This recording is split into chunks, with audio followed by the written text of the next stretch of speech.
Hi everyone, it's Karen here. Welcome to another Monday video with me. I hope you've enjoyed your weekend of celebrations.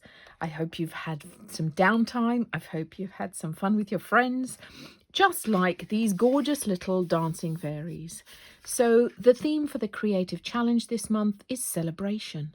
Isn't that an apt way to start it off? So here I've got a Distress Oxide background on my gel plate with some Brushos.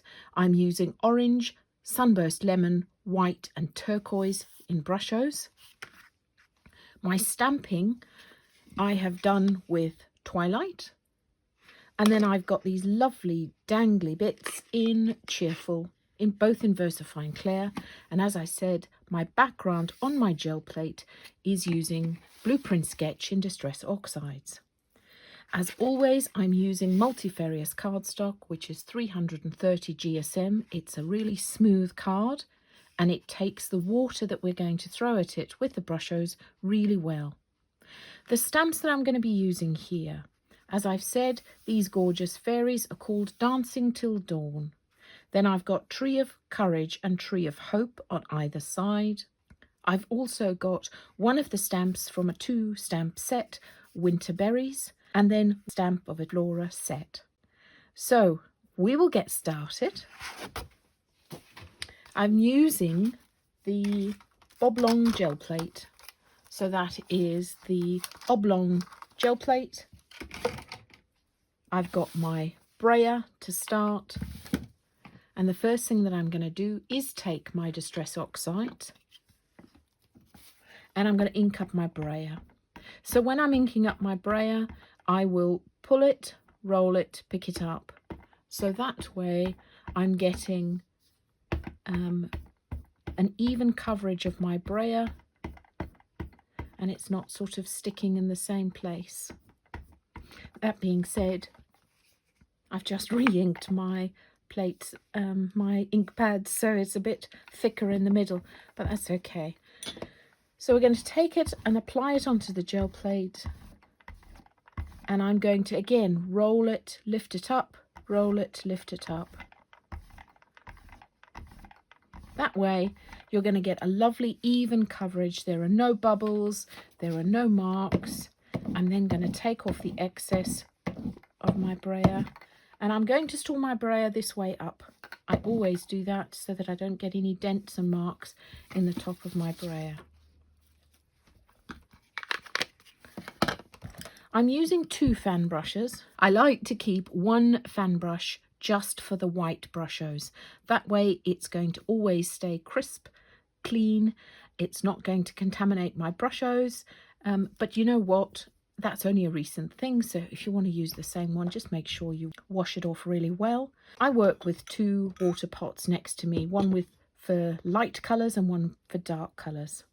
So the first thing that I'm going to do is I'm going to take, let me talk about my Brushos here. I'm sure you will have seen us do this before. This is my Buddy palette. It holds my tiny little pots really well. They're all stuck in really neatly. And I just put a tiny bit of the Brusho powder into the bottom of my pot and then spritz it with water and mix it all up. I will keep these mixed up like this, my favourite colours, for weeks and weeks. And you can see this one. This is where it all tips over, right? Now I'll lift it up. You can see this one is a bit crusty and hard. So I will just reactivate that with a bit of water. There comes a point, probably soon, when I will have a clean wash of all of this.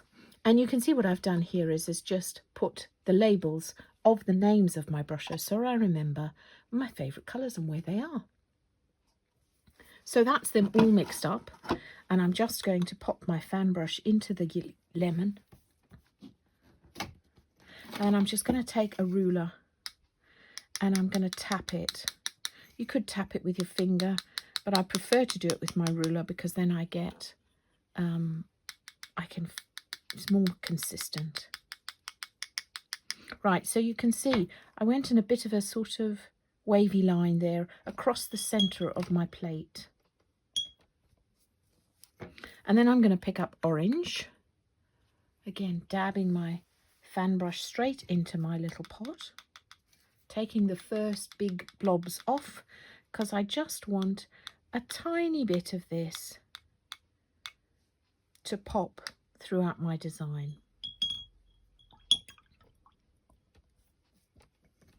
And then I'm going to take turquoise. It's a really lovely, vibrant turquoise, this one. Look at that. Isn't that gorgeous? And I'm just going to put a tiny bit of this throughout my design. Tiny splatters over the plate. And then last but by no means least, I'm going to take my white and I'm going to splatter this all over my plate.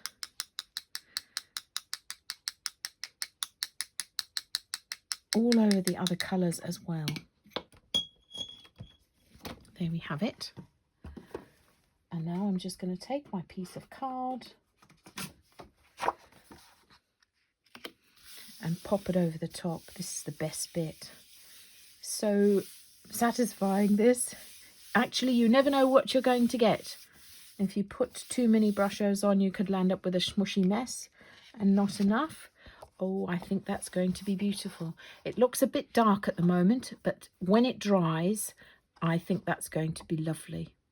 So I'm going to clean up this. Let me show you how I do that. So I just take a piece of paper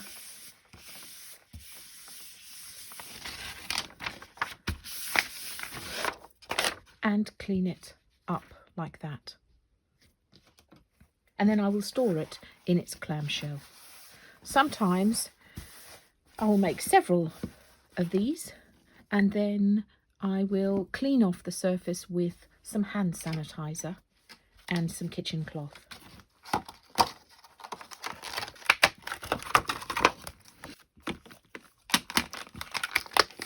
So there we have it. I've trimmed off all the white paper around the edge and I'm going to take my twilight and ink up my dancing fairies. You'll have seen me do this many times. I tap the ink pad onto the stamp as opposed to dragging it across. That gives you much more of a even coverage of the ink. Now, the Brushos on paper are pretty, create a bit of a porous effect. So you do need to make sure that you have inked up the stamp well and that you pop it onto the card and leave it for a few seconds. Let that ink soak into the paper. And as I say, it's only because the Brushos on the background have created a bit more texture. But look at them, gorgeous dancing fairies. And then we're going to take our Tree of Hope and do the same.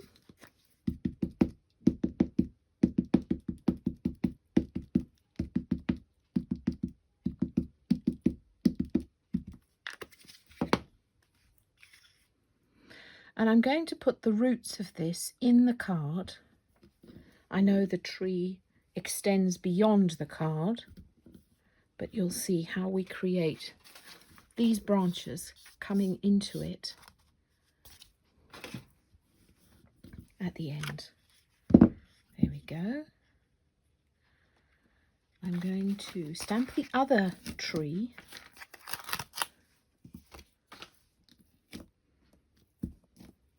This is the Tree of Courage.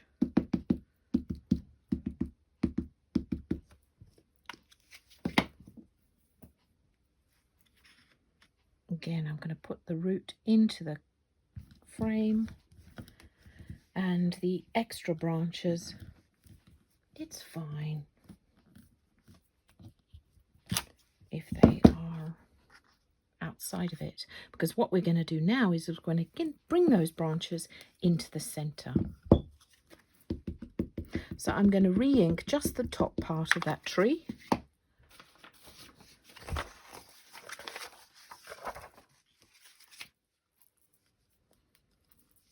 And I am going to position it I've got a piece of copy paper that I'm just going to protect the rest of in case there's any ink still left on the rest of the tree. This is how I'm going to protect it. Lovely, that side. Let me just clean off this stamp. So I just use water in my spritzy bottle and my tea towel, my cloth, and I gently just clean off the stamps.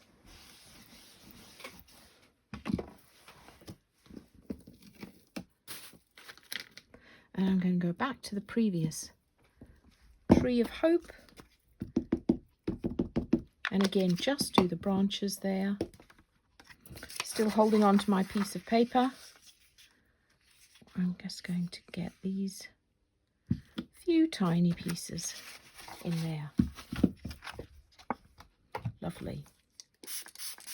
So I do hope you've all had a lovely bank holiday. I actually had the whole week off. How indulgent. The weather was fantastic. I've just got a new lawn and a new deck, so I chilled out for a lot of it. So we're now going to take one of the little dangly bits, that's a technical term, right? One of the little dangly bits from the Tree of Courage, and I'm going to take up my cheerful, and I'm just going to put a few of these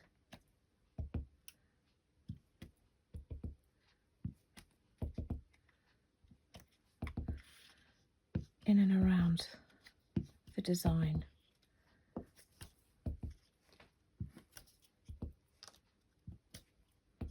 You can see what I did there. So I just joined it up so you can make it longer, shorter. Just gives you a bit of interest there. So they're dancing in and amongst all this joyfulness. I feel like we need some more here. That's a bit better. Okay, lovely. Now we're going to take one of the stamps from the Wild Berry set. This is the smaller one. And I'm just going to tear off a corner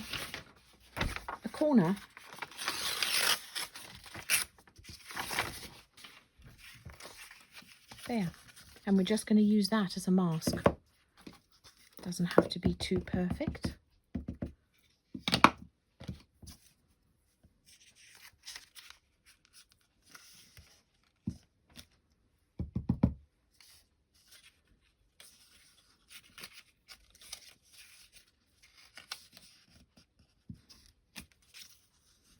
And look, they just look as though they're popping out from behind the tree trunk there.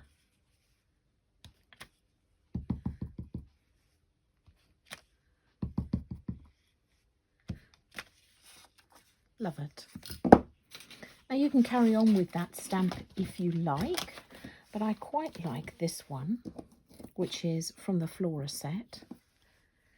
And again, I'm just using the same colour and my same piece of paper, generation 1 and 2. That creates the illusion that they are fading into the distance. Lovely. Look at that. Now I'm just going to take my Posca pen, which is white acrylic paint pen, and just do some little white dots amongst the berries.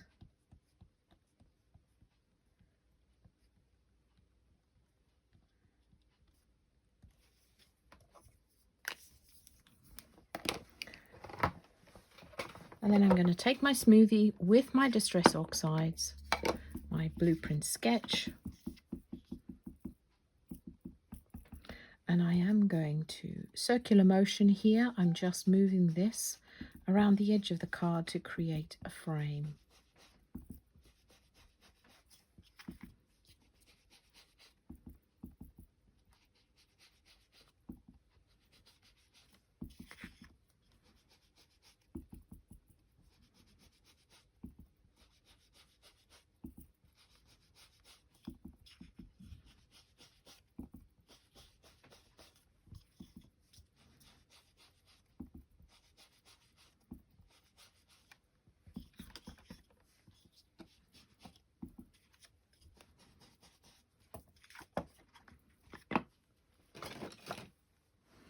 I've got a bit of a black crayon here, nothing special, and I'm just going to create a bit of grounding, a bit of a shadow under where they're dancing. That sort of just grounds them. You could put foliage at the bottom here, but I quite liked them just dancing. Lovely. Now, this one is slightly darker than the original. Let me show you. Oh, very different, aren't they? Now, that is because I put more yellow and more blue on. So they've blended together to create this greeny background.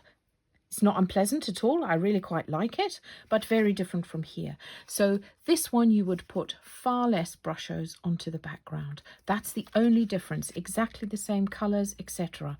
Now, because this is darker, what I'm going to do is I'm going to put some white splatters on it. And to do that, I'm just going to take my stamp,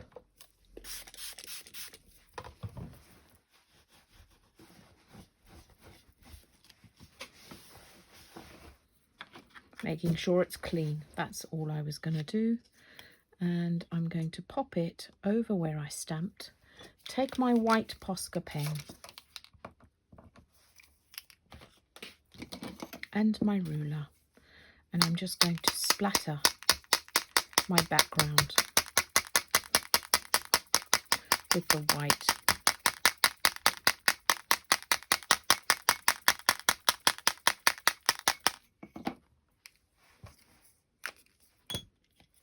And then I'll just quickly clean this off. If you ever put paint near your stamps, straight away they need to be cleaned off, even if it's the back.